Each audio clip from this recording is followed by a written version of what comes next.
I wanted to talk to you today about how to be a successful entrepreneur without talking about all that cheesy stuff. Like you need to be, hardworking, this and that. You need to have a positive mindset. I don't care about any of that stuff, okay? I wanted to talk to you guys about the real things that really help me with my struggles and what I found from my experiences, what makes me a good entrepreneur and what makes me achieve more, okay? So the first thing is all that cheesy stuff. I'm just gonna categorize it into there really, really quickly. And I'm not even gonna talk about it. Yeah.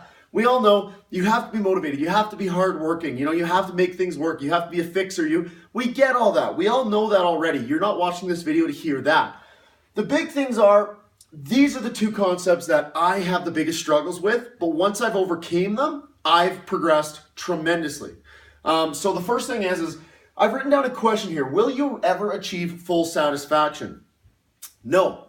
So some people, I'll be honest, entrepreneurship isn't for you, okay? It's not for everyone.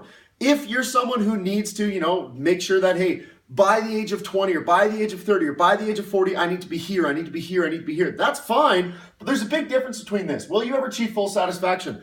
The answer for me is no. There will always be more that I can do and will want to do. If I was in a corporate chain, you eventually hit the CEO position. You become the highest person in that business, or you become a senior manager, wherever you set that goal at, so you achieve your full satisfaction. You go, I've worked 20 years to get to this position, this title. That's what you guys can achieve. That's why entrepreneurship's not for everyone. This is a huge, huge mental barrier, and it's not easy. I know that I can always make more money. I can always do an extra thing. I can always do this. I can always do that. And that mentally is not easy to handle, right? It's not like I put in my 8 hours at an office and I go home and, hey, I did my 8 hours. I did a good job for my 8 hours. I sufficiently got all my work done. I was awesome today.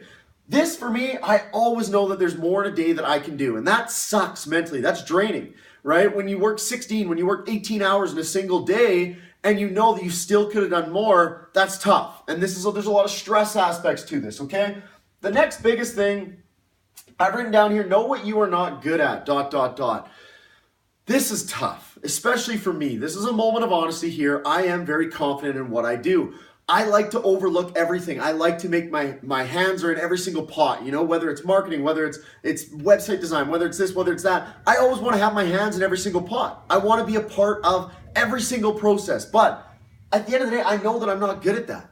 What I'm good at is digital marketing. I'm an expert at digital marketing. That's what I do. That's where I make my money. That's where I really succeed, and public talking and public imagery, things like that. I'm not the best. I'm not the best at a lot of tasks like, inventory management, inventory creation, things like that I'm not good at. But I have partners that are. So I've had this really big struggle with this from day one. And I finally progressed and I've gone, you know what? I understand and I accept that some people that I work with are better than me at certain things. Yes, you can still have a construction period with them where you can be constructive. You can figure things out together. But at the end of the day, when my partner is designing something or he's creating something, he's coding something in the back end of the website, yeah, I'd like to be a part of it, but I know he's better than me at it. I'm not going to overlook him and waste my time and not get my full advantage of my day by overlooking everything that he's doing. I know that he does a great job and I trust him and I work with him or her. I've got female and male partners. I trust them both, right? And I let them do their creative free reign. When it comes to me doing my digital ads, they do the exact same thing. They don't even question a single thing that I do. They'll make suggestions and say, hey, Jarrett, have you tried this? Or have you ever thought about this? And I'll go, that actually sounds like a good idea. Maybe I will try that. That's cool. But they're not questioning anything that I do. If I go and I lose $500 today on ads, they're not going to question that. They know that I'm good at what I do.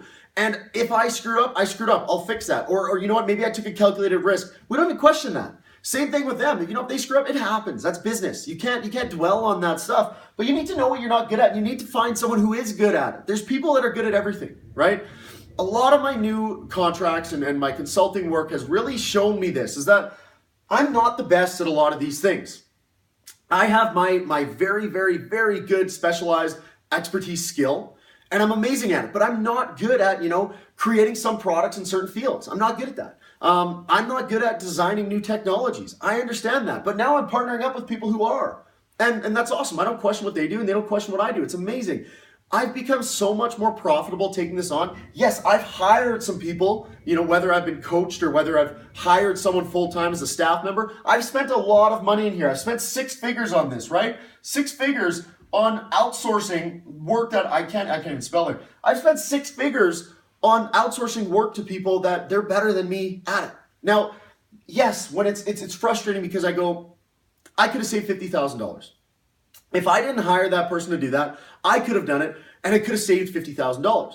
But at the end of the day, that freed up how many hours for me? In that time, I made a lot more money because of my hours being free. They did a better job than me anyways, so long term, I now make more money off of their work. And it frees up my capital and my mental space, right? I don't want to spend all my mental space trying to design a new product and get blueprints sent to the supplier in China to get made. I'm good at that, but I'm not an expert at that. I have someone who's better than me at that. So I'd rather pay them, spend my time and mental energy doing what I do best, making the most amount of money off that, and then I become more profitable as a whole. That's a huge, huge concept with e-commerce especially. This is entrepreneurship, but e-commerce especially, because e-commerce gives us the ability to outsource things in ways that we never thought we could before, right? I have staff members in Germany. I have staff members in India. I have staff members around the world, US, Canada. I don't even see these people. A lot of these times I've never met these people, but we work together on Skype, right? And now I've been able to find people through sites like Upwork and things like that around the world that are better than me at things that I can pay to do tasks for me. And now I can keep my time free to do this. I always compare this to the concept of no one likes to clean their house or their car, okay? This is my number one example of this. I hate cleaning. I absolutely hate it. I would rather work 2 hours extra in a day, make the money, pay someone to clean, rather than me clean. It's more efficient that way. A cleaner will do a better job than me. I can make the money in 2 hours of work to pay for that cleaner. And now it's a win-win. I did what I'm specialized at and I paid someone to do what they're specialized at. Yes, I netted the same amount of work. I probably saved some time because they're a more efficient cleaner. As well, they're better at cleaning than me. So the overall job on both ends is better. So think about that when you guys are talking about, should I outsource this work? Should I hire someone? Should I get someone to do this aspect for me? Should I look at dropshipping? Should I look at a marketing consultant? Whatever the path is, this goes for knowledge too. When I'm acquiring knowledge, if I don't know something about, let's say Google AdWords, let's say, or Google SEO, I'll hire someone to do that for me and I'll try to learn it as well. But at the end of the day, I know that they might be better than me at that task. That's not a good example of my circumstance. I'm good at that, but that's one of my first ones where I went to outsource. I outsourced some of my SEO before I had the time to learn it. And then I studied it and I made sure that I could become sufficient in it. But I'd rather pay someone who's better than me at it, makes everything better long-term anyways, and I make more money doing my tasks that I'm good at, okay? Try to specialize in your field. And it's not easy as an entrepreneur to take someone on board that might be better than you at something. That's a big ego thing, and I understand it. I'm the worst one for it. I hate that. I like knowing that I can do everything, but at the end of the day, I'm not as good unless I accept the fact that I can't do everything and there's people out there that are better than me at other tasks, and having them on board makes us all worth a lot more. So I hope that makes sense when it comes to entrepreneurship. Those are the biggest tips that I have to being successful. Yes, we all know those motivated and that cheesy cliche stuff. That is so true. But these factors are massive when it came to my success. These are what I really accredit my late success to when it comes to achieving over the last year. I've really changed my structure and accepted this and adopted these beliefs.